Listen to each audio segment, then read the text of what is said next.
Hello, I'm Janusz Lewiński and you're watching TVP World Talks, where every word matters.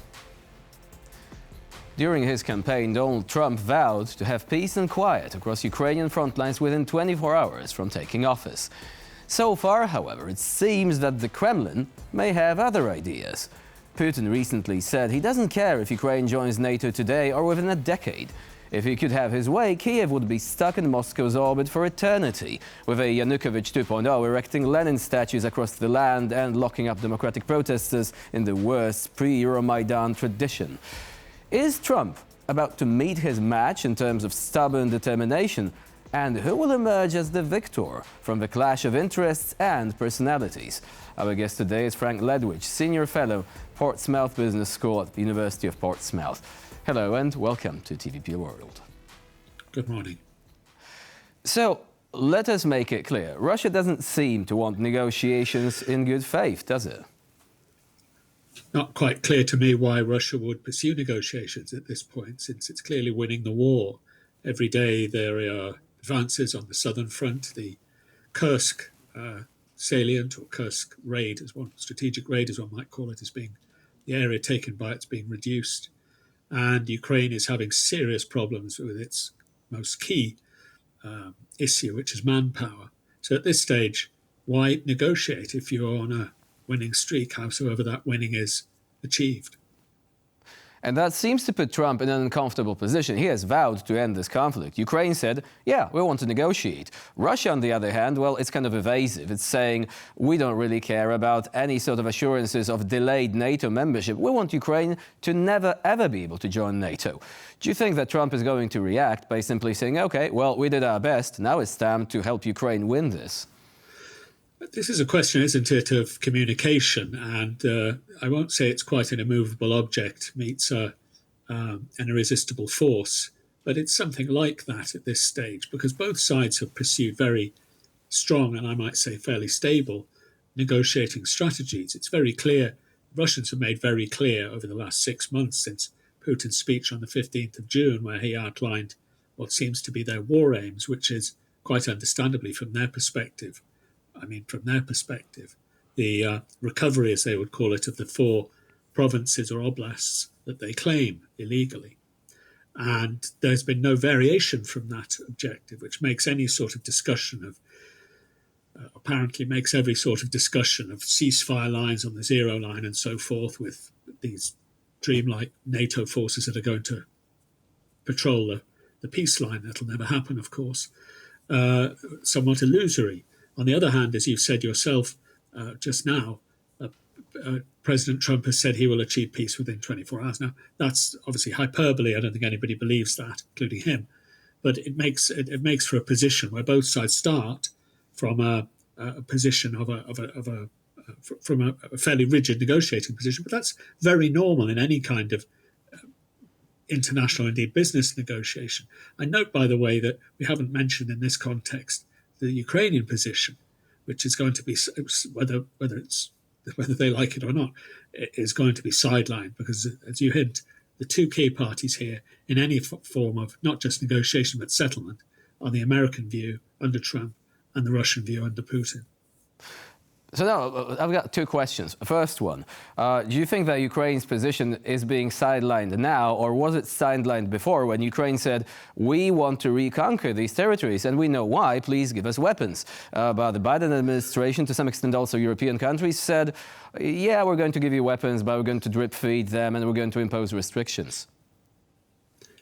Well, certainly, and at least, I mean, the Ukrainian objectives may have been a pipe dream, but at least they were very clear, and their approach, at least at the strategic level, has been unwavering until very recently, of course, as you know, over the last 6 weeks, when those objectives have been moderated, I think, by recognizing the reality of the situation, which is now clear to everybody. And it's been clear to the Ukrainians and many Ukrainian people now for over a year that this is not a war they're going to win on those terms. And I think there are other definitions of winning that should be focused on, not least, of course, the retention of a viable state, access to the Black Sea, and security. Now, as you say yourself, and I completely agree with this, the West has not pursued any kind of strategy. They have talked about as long as it takes, whatever it is, This is notably the case for the United Kingdom and France, but also the United States. And in fact, the United States' perspective has been even worse. What they've said is their objective, and this was Lloyd Austin in April 2022, and is not resolved from this, has been pretty much the case all along. We wish to keep Russia in this so that they can't do to others what they're doing to Ukraine, which sounds to me very much like we're going to bleed Russia using Ukrainian troops and assets as long as we can, which is no strategy at all. It's simply a recipe for a long, long, long war, which of course was due to the drip feed of weapons, etc. Exactly the strategy that the Biden administration was pursuing and continues now to pursue. At least Trump has some vision, however flawed, for ending this, which Biden never did. So now, a while ago, you've mentioned that NATO troops on the ground patrolling the DMZ is never going to happen. Why is that so? Well, I've been part of several NATO operations in the past, and I suspect several of your viewers have. They were rather big. So we had in Bosnia and Kosovo 50 to 60,000 people. Most of the combat mass there was American. Since then, European armed forces have reduced to about 30 to 40% of the combat power, probably less now since they've given so much to Ukraine. Which, I mean, I made a calculation the other day which would indicate Europe without Poland here, because Poland's very significant, which Poland has said it will not be part of such a force if one were to be created for reasons of its own, good reasons, I think. But without Poland and without Turkey, which is the largest non-American force, Europe could probably mass and sustain between 15 and 20,000 soldiers. I talk about sustain here because they can probably deploy twice that, but only once.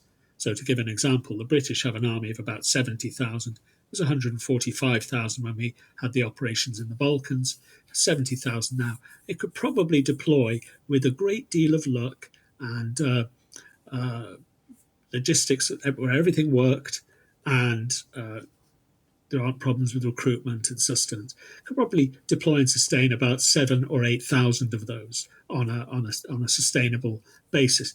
France, a few more, Germany, not even that, and then you're looking at much smaller forces.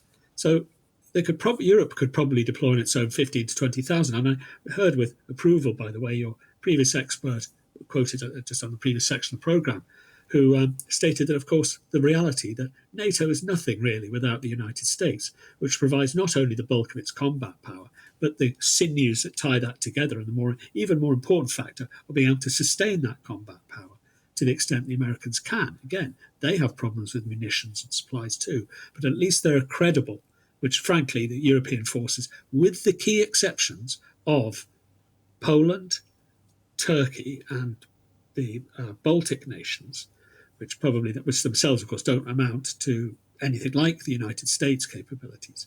But those won't be involved in this, certainly not Turkey. And why would Poland Turkey not want to get either. involved? Especially if Turkey was to participate in the peace process, for example, as a mediator. Wouldn't you see a role for Turkish troops being there and boosting the prestige of Turkey as a result as well? Well, conceivably, but not as part of any NATO mission, since there will not be a NATO mission. It's the first and primary objective of this whole war for Putin is to prevent the stationing of NATO, well, rather more strategically, prevent Ukraine's membership of NATO, but with the obvious consequence that NATO bases will not be tolerated by Russia in Ukraine. And the corollary of having any NATO troops there are large bases. And these are very formidable things. If you have a force of however many thousand, whether it be 20 or 100,000, which is a pipe dream for the birds, but that's for current manning bases. You're talking about very large bases down there in Donetsk and Luhansk provinces, or indeed in the east of the northeast of the country, which simply wouldn't be accepted by Russia at all. It's not no way. That's no starting point, and that will not happen. As NATO now, as some other form of international peacekeeping force, you could see Turkey involved. But of course, there you have the NATO issue of should this go wrong, Article 5 would be triggered, and I think that would loom large in Turkey's calculations. Russia is very concerned, I think, not to engage Turkey in this for very obvious reasons. There's the Marmara Straits issue. There's the fact that Turkey is the regional hegemon. It's very powerful, but also Turkey has other other commitments now, notably in northern Syria and it's east of its own country, which has directed its attention, notwithstanding the fact that it could probably sustain a fairly large force in Ukraine. So I agree with you that Turkey would be a candidate, but I just don't see either Turkey or Russia going for that. Certainly not within a NATO context. And are we not getting off from the wrong foot by even negotiating the question of NATO membership? I mean, this is Ukraine's decision, ultimately. If Russia was to be allowed to veto the decisions, of sovereign countries as to their own military alliances, well, that means these countries are effectively in Moscow's orbit. Wouldn't you say that perhaps this is something that might simply be left by the wayside during the negotiations, because Trump, and his administration are going to see that Russia wants more and more and more. So why are we supposed to even include and take into account the so-called security concerns of Moscow, where they were clearly fabricated just to create an excuse for invading Ukraine in the first place?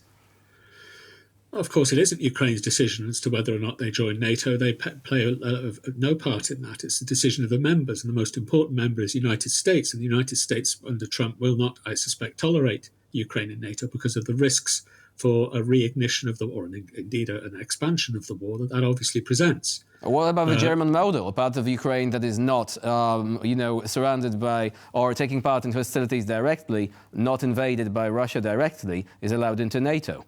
Like happened with, West and East Germany. Yes, so so you're looking there at a divided Ukraine. Actually, I think it's also Zelensky's latest proposal. But look, the United States aren't going to go for that. And whether or not they do, there's a certain reality that if you want to conduct negotiations with another party, and the single red line, there's only one red line, because I think they would move on the 4 oblasts.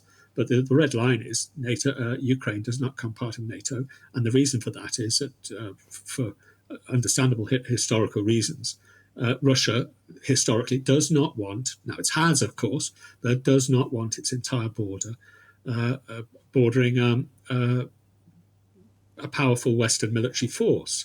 Now, we don't need to go into that, but why that is and how false it is or how artificial it is. The fact is that that's the number one red line, and negotiations will not start. And that's just the fact if NATO is on the table in that respect. Simply for realistic reasons. I mean capital R realistic reasons. States act in their own interests, not in the interest, in my view, not in the interests of notional international orders. And it's not in the interest of the United States to hold their forces at risk in an unstable post-Ukraine polity. I think that's simply the reality of the situation. So what do you think, just very quickly, 2025, is it going to actually bring any progress on the Ukrainian front insofar as reaching a ceasefire is concerned? The only possibility I think there is if the Ukrainian forces were to be substantially reinforced in some way, and were able to stop or impose unacceptable costs on the Russians. And I think there you might find the Russians willing to negotiate. At the moment, I don't see any prospect for that. But look, Trump has succeeded before in apparently impossible negotiations, such as in North Korea, which may just blow away everything I've said. I hope it does, by the way. But it may well do so. There may be other leverage that can be imposed. But right now, it looks as if we're at an impasse. And by the way, as I said at the outset, right now the Russians are winning, and they can proceed and take those 4 oblasts. It will take them a year or two, but they may well be willing to sustain the costs of doing so. Now, that, of course, is a question of strategic messaging. It does seem at the moment that they are willing to do that, but that may be simply a question of messaging. The situation, of course, may be far worse than that in Russia itself. We don't know. And what's actually going on within the Kremlin is historically very opaque, and we have no clue. All we can do is try and divine from what Putin says and the actions on the ground as to what Russia's left and right of arc, as they say, or limits one way or the other on negotiations. Right now, it seems that NATO is that one red line. Russia is winning, and they have no incentives to begin negotiations on anything like the basis put forward right now by the West. So it is about creating those incentives. Frank Ledwidge was our guest today here on TVP World. Thank you very much for joining us and for sharing your insight. Thanks very much indeed. It's a pleasure. And I'm Jonasz Lewiński. You're watching TVP World. Please stay with us for more latest news and updates.